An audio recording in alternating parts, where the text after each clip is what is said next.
이번 시간에는 데이터 모델링의 주요 개념에 대해서 알아보겠습니다. 그거를 하기 전에 먼저 이번 데이터베이스 과목 평가 구성을 말씀드릴게요. 출석이 20%고요. 이거는 시스템에서 자동으로 출석한 것에 따라서 점수가 정해지게 그렇게 되어 있습니다. 그리고 과제 20%고요. 과제는 제가 지난주에 과제를 모르고 출제를 안 했는데 과제는 매주 나갑니다.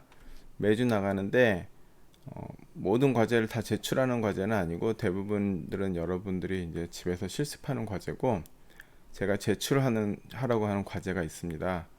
그 과제가 몇 개 정도 나갈 텐데 그 과제로 이제 20%가 되고요. 그리고 중간고사 30%, 기말고사 30% 그래서 100점이 되는데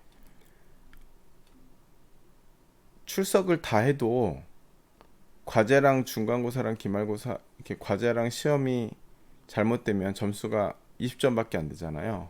그러면 F입니다. 그렇죠? 그러니까 여러분들이 나는 출석을 다 했으니까 괜찮을 거야. 이런 생각은 되게 아니한 생각이에요. 제가 내는 과제나 중간고사, 기말고사를 잘 보셔야 됩니다. 그리고 특히 3학년 학생들, 우리 재수강하는 3학년 학생들은 지금 3학년 2학기이기 때문에 잘못해서 데이터베이스에서 F가 나가면 졸업을 못할 수가 있어요. 그쵸? 그러면은 혹시 조기 취업을 됐더라도 회사를 다시 나와야 되고요. 그런 불상사가 생길 수 있기 때문에 전에도 그런 적이 있습니다. 그렇기 때문에 절대 방심하지 마시고 공부를 열심히 잘 하셔서 과제도 잘 제출하고 중간고사, 기말고사 잘 봐서 좋은 성적 거두길 바랍니다. 그럼 우리가 이제 이 데이터 모델링이란 것을 할 텐데 지금까지 우리가 이렇게 테이블을 만들어 봤잖아요. 두 개를요. 이렇게 부서 테이블 그리고 요 사원 테이블 해갖고 실습으로 테이블 두 개 정도를 만들어 봤는데 이 테이블들을 그냥 아무렇게나 막 만드는 게 아닙니다. 여러분들이 엑셀을 만들 때는 그냥 자기가 만들고 싶은 대로 막 만들면 되는데 이 데이터베이스 테이블들은 아무렇게나 만드는 게 아니고 이것이 또 프로그램하고 연동이 돼 갖고 데이터를 또 꺼내고 넣고 하는 게 있고 실제로 애플리케이션을 만들 때는 테이블들이 보통 애플리케이션 하나에 수십 개씩 테이블이 들어가거든요. 그래서 이걸 아무렇게나 막 설계하면은 프로그램이 엉터리가 되고 이 테이블을 어떻게 만드냐, 컬럼을 어떻게 구성하냐 그런 것에 대한 다 어떤 학문적으로 또 자료 구조적으로 컴퓨터 공학적으로 다 나와 있는 이론하고 설계 방법이 있습니다. 그 방법에 따라서 테이블을 만들어야지 아무렇게나 만드는 것이 아니다. 그래서 그거를 만드는 이 테이블을 설계하는 방법을 이번 시간부터 이론적 구성부터 차례대로 배워보도록 하겠습니다. 먼저 기본 키와 외래 키, 이게 페이지 27페이지에 보면 이 내용이 나오는데 student라는 이 학생 테이블이 있어요. 그래서 SID, 이거 student ID의 약자죠. ID라는 거는 보통 우리가 ID 많이 쓰잖아요. 이 말이 identifier의 약자예요. 그렇죠? identifier는 식별자라는 거죠. 고유한 그 구분할 수 있는 그 키, 그걸 identifier라고 그러는 거예요. 그 student identifier, 이게 학번이에요. 학번, Sname은 student name이죠. 이름, 이거는 디파트먼트의 약자로 보통 DPT 많이 쓰죠. 이거는 학과를 말하는 거고 이게 전화번호, 나이 이렇게 돼 있는데 이 테이블에서요. 보세요. 2003-001 이게 학번이에요. 학번이 001, 002, 003, 004, 005, 005 이렇게 5개 학생이 스튜던트란 테이블에 들어가 있어요. 그래서 지금 2053-002에 여기 박선하가 국문학이라고 해갖고 이 자료가 여기 들어가 있는 거예요. 지금 여기 1번 자료가 이미 들어가 있어요. 그 상태에서 이 데이터가 또 들어간다고 해보세요. 2003-002 박선하 해갖고 이제 영문학 이렇게 하면은 이거 어떻게 되겠습니까? 그러면 지금 이 데이터 여기 또 들어가면은 학번이 같은 205300이란 학번이 두 개가 생기고, 그쵸? 그 두 개에서 하나는 국문학이고 하나는 영문학으로 나오겠죠. 그러면 박선아라는 학생은 국문학과입니까? 영문학과입니까? 말이 안 되는 거죠. 그러니까 같은 학번이 스튜던트 테이블에 두 개가 들어가서는 안 된다는 거죠. 그 키라는 거는 이제 요 다음 페이지에 보면은 기본 키에 대해서 나오는데, 이게 프라이머리 키입니다. 기본 키, 우리말로는 기본 키고 영어로는 프라이머리 키라고 그러는데, 이게 익숙해져 있으니까 이제 저는 앞으로 프라이머리 키라고 부르겠습니다. 기본 키 또는 주식별자, 프라이머리 키 다 똑같은 말입니다. 요 SID 프라이머리 키라고 딱 지정을 해놓으면은 중복된 값이 들어가질 않아요. 그러니까 지금 여기선 프라이머리 키가 없다 그러면은 205300이 입력이 되는데, 프라이머리 키를 딱 설정해 버리는 순간 이게 입력이 안 된다는 거죠. 그래서 이렇게 중복돼서 안 되는 값, 거기에는 프라이머리 키라고 선언을 해줘야 된다는 겁니다. 이걸 아까 했던 거를 한번 테스트를 해보면,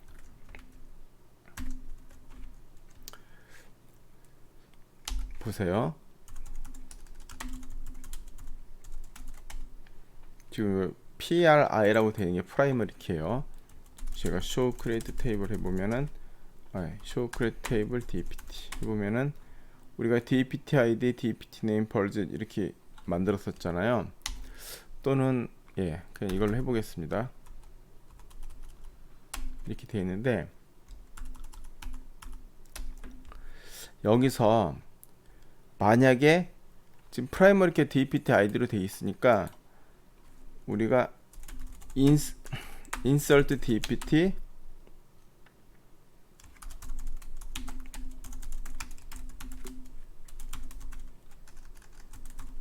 budget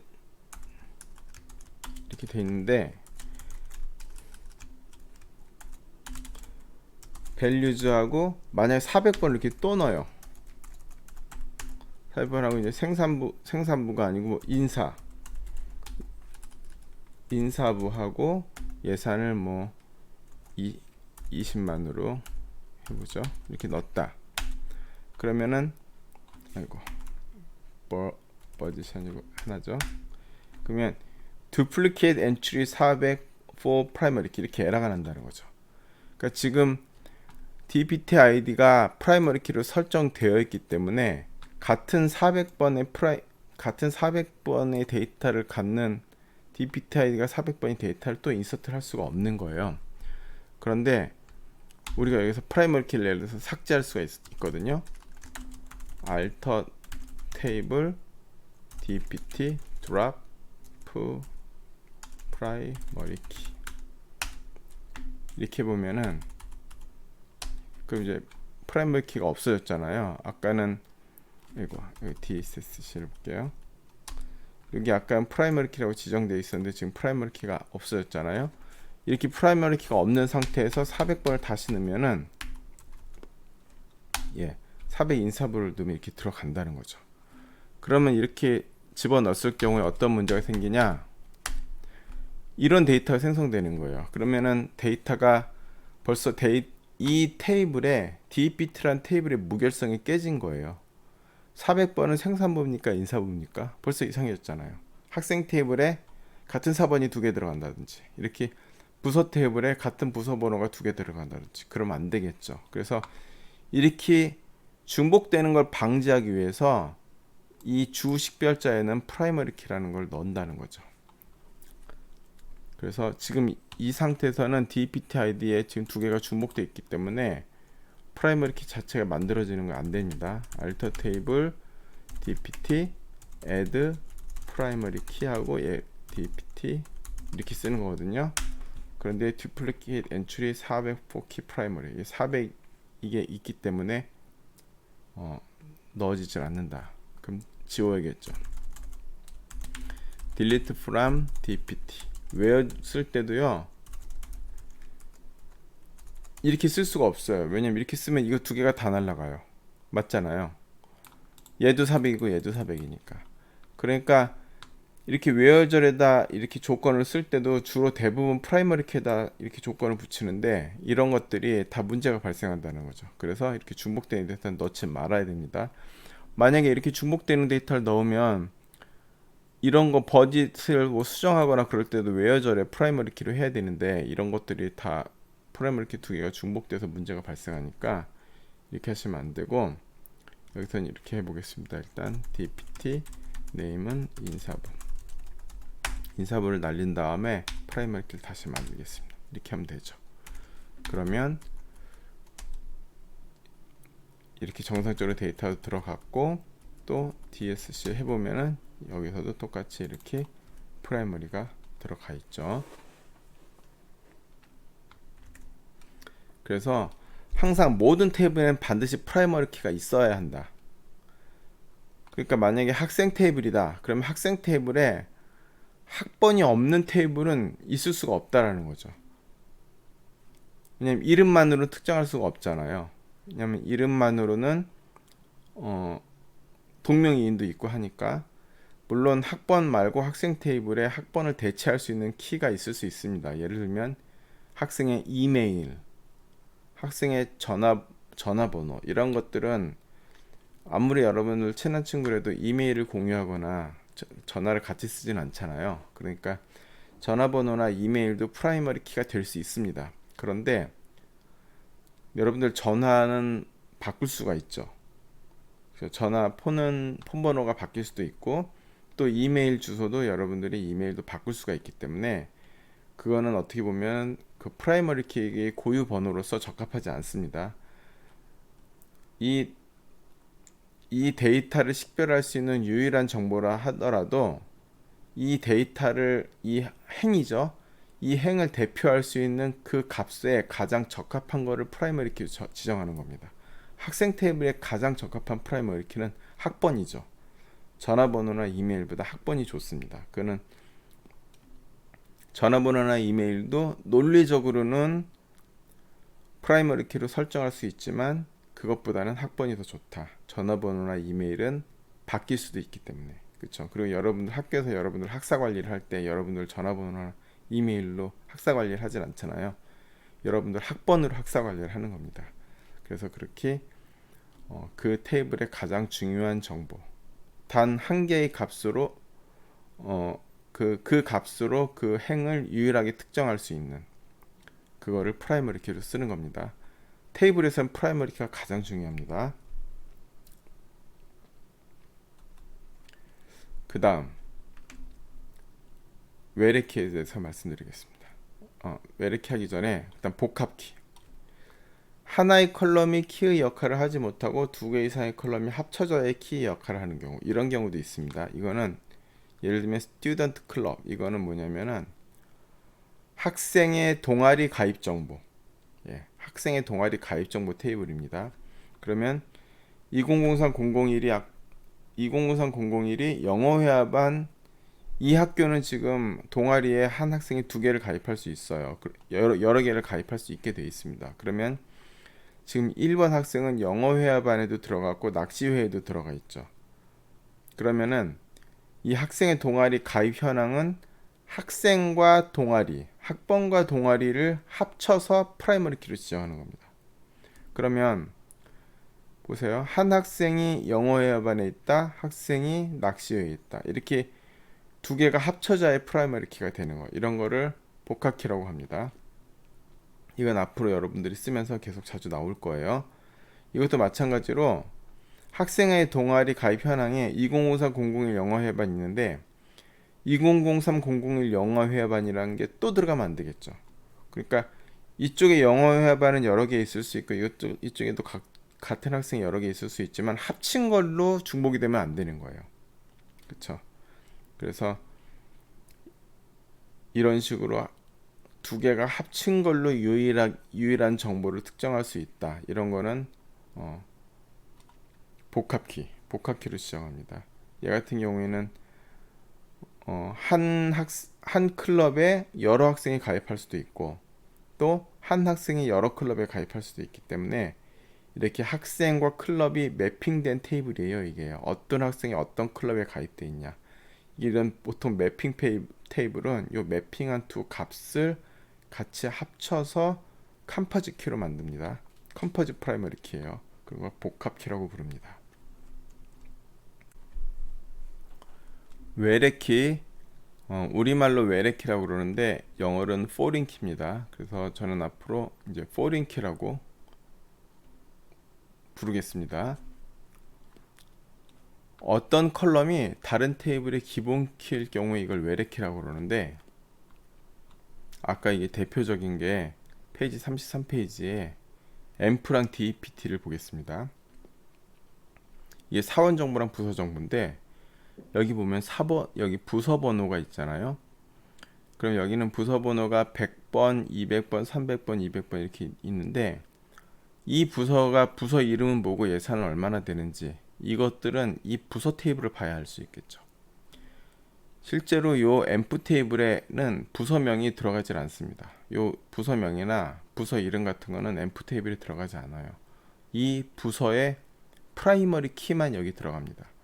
그럼 프라이머리 키만 있으면은 부서 네임이 뭐고 예산이 얼마인지를 알 수 있겠죠. 그래서 홍성길이 100번이다. 그러면은 100번의 부서 테이블에 가보면 100번이 영업부고 예산은 10만이다. 그럼 홍성길이 속한 부서의 이름은 영업부고 홍성길이 속한 부서의 예산은 10만 100K다. 알 수 있는 거죠.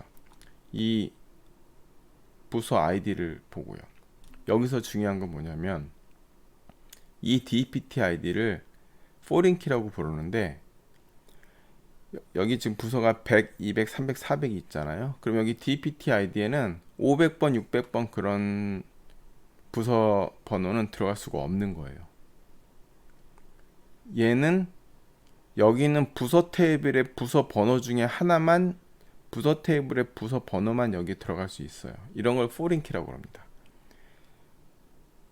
얘는 홍성길, 곽혜준, 김동준, 성재규 이런 이름이나 입사일, 업무 이런 것들은 지금 foreign key가 아니기 때문에 여기 또 어떤 데이터든지 마음대로 들어갈 수 있는데, 이 DPT 아이디는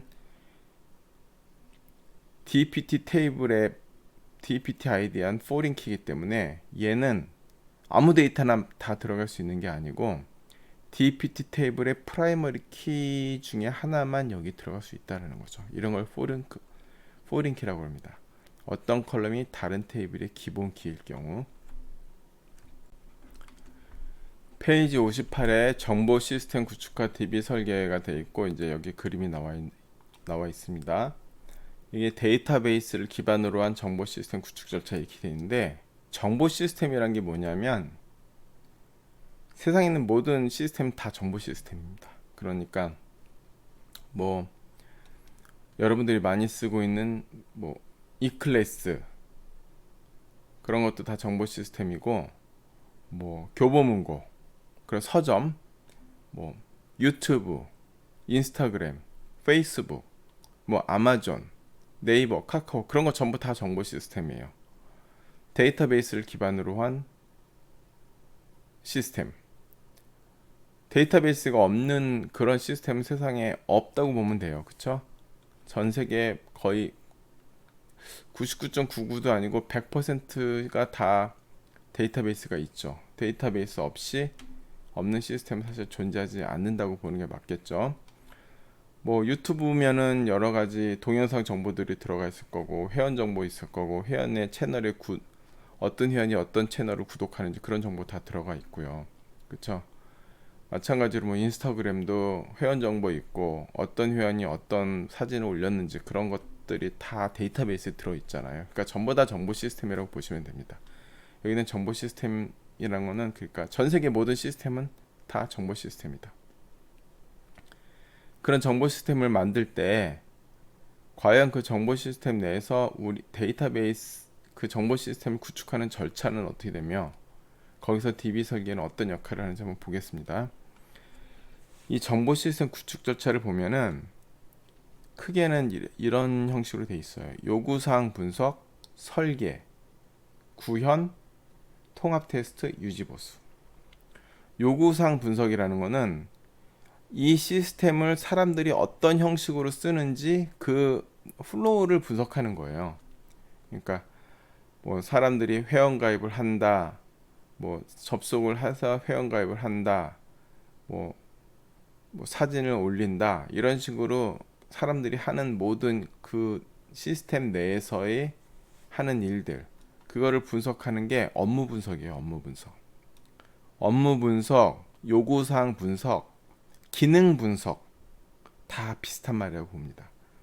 그러니까 시스템을 만들 때는 제일 먼저 그 시스템에 어떤 기능이 있는지, 여기서 사람들이 접속해서 무슨 일을 하는지를 먼저 다 정의를 해 놓습니다.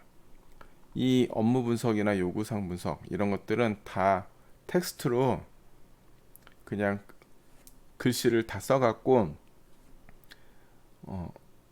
뭐 관리가 뭐 회원이 접속해서 무엇을 한다, 뭐 여기에는 무슨 기능이 있다, 이런 식으로 다 문서로 다 작성해서 만들어 놓습니다. 그걸 업무 분석서, 뭐 요구사항 분석서, 그렇습니다. 그걸 해놓고 그 다음에 제일 먼저 시작하는 게 데이터 모델링이라는 겁니다.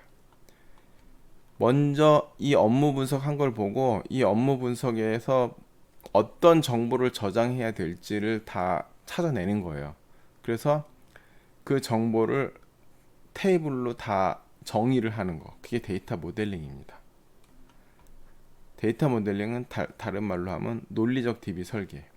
그리고 논리적으로 DB 설계한 거를 실제 데이터베이스에다가 옮겨 놓는 게 물리 DB 설계예요. 그래서 이걸 다 합쳐서 데이터베이스 설계라고 부릅니다. 그냥 데이터 모델링 하고 논리적 DB 설계는 같은 말이라고 보시면 되고, 논리 DB 설계, 물리 DB 설계를 다 합쳐서 데이터베이스 설계라고 합니다. 그리고 이 데이터베이스 설계가 끝나야 비로소 프로그램을 만드는 겁니다. 프로그래밍이라는 게 뭐냐면은 우리가 뭐 C나 뭐 파이썬, 펄, 자바 이런 걸로 애플리케이션을 만들 거 아니에요? 여러분들도 이제 이 애플리케이션 만들기 위해서 프로그래밍 랭귀지를 배우잖아요.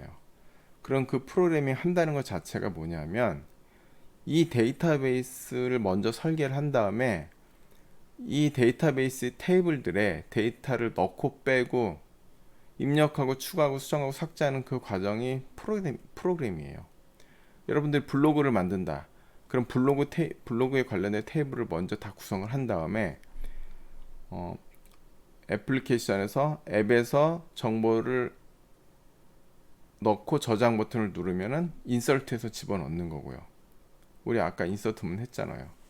그리고 글을 수정하면 업데이트 문으로 수정을 하는 거고, 글을 삭제하면 딜리트 문으로 삭제를 하는 겁니다. 애플리케이션에서 데이터베이스 연결해 갖고. 그러니까 테이블이 없이 프로그램을 만들 수가 없어요. 항상 모든 시스템의 구축의 시작은 업무 분석에서 시작해서 그 다음에 바로 들어가는 게 데이터베이스 설계, 그 다음이 프로그램 개발이라는 거죠. 그리고 구현을 한다는 거는 이제 이 물리 DB 설계를 해놓은 거를 다 DB에다 이제 실제로 옮겨놔서 구축을 하고, 프로그램 개발하는 거는 이 데이터베이스랑 연동을 하는 애플리케이션을 만드는 게 프로그램 개발입니다. 그리고 이제 그 뒤로 이제 DB를 튜닝하고 테스트하고 이런 과정이 있는데, 이 통합 테스트 부분은 이제 이 부분 중요하죠. 그리고 실제로 이 테스트 부분이 전체 개발 기간의 거의 절반을 이 뒷부분이 차지하는 경우도 많습니다. 이거 되게 중요한데, 일단 우리 이번 수업 시간에서 하는 거는 이 제가 파란색으로 칠해 놓은 부분, 업무 분석하고 데이터베이스를 설계하고 그 다음 DB 구축하고, 이 부분이 우리가 이번 학기에 하는 부분이다. 그리고 여러분들이 이번 학기에 하는 요 마리아DB, 그리고 마리아DB가 이제 그 RDBMS잖아요. 관계형 데이터베이스. 그 관계형 데이터베이스가 데이터베이스 주류이기 때문에 우리가 지금 이 배우는 이 마리아DB 시간이 어떻게 보면 모든 소프트웨어를 개발하기 위해서 지금 가장 중요한 거를 이번 학기 때 지금 이 시간에 하고 있는 거예요. 이걸 모르면은 아무런 프로그램을 만들 수가 없습니다. 여러분들이 아무리 C나 자바의 도사가 돼도 데이터베이스가 없이는 아무 프로그램도 할 수가 없어요. 그렇죠? 그래서 그만큼 중요한 시간이다. 그리고 여러분들이 이제 앞으로 앱을 만들고 또 아니면 웹사이트를 만들고 또 3학년 돼서 또 이제 취업하기 위해서 또 포트폴리오 같은 걸 만들 거잖아요. 그럴 때 이번 시간에 배운 데이터베이스 수업 이게 가장 중요한 시간이었고 또 이 시간에 했던 거를 다시 쓰게 될 날이 또 옵니다.